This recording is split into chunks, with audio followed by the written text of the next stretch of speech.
While speaking on the schemes of the District Council, the leader of the United Democratic Front of the KHADC, N Syiem, said that the Finance Ministry had released the first installment of Rs 91 crores out of the total Rs 182 crores towards various schemes of the Autonomous District Councils for the year 2020-2021.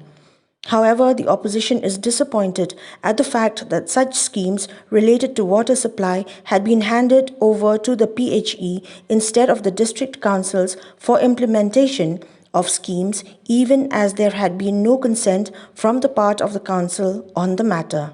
Kampat ujian ke history jungka council. Baik fund bala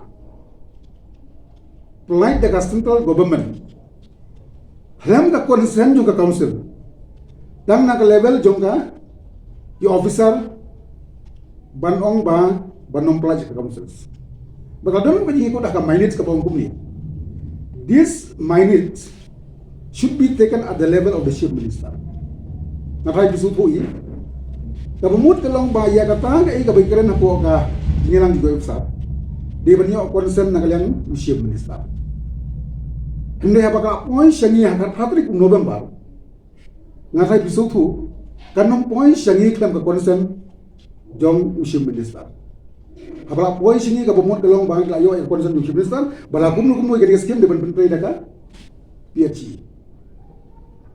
Di MDC babun beli ila expect abadin belayo i bagi MDC juni la poi Delhi belayo na 15 finance commissions rabun lese gi yong manam tagi school ni snagi toilet nagam tagi yo bari snagi toilet nagam tagi individual ti bomla lese ngin bari snagi toilet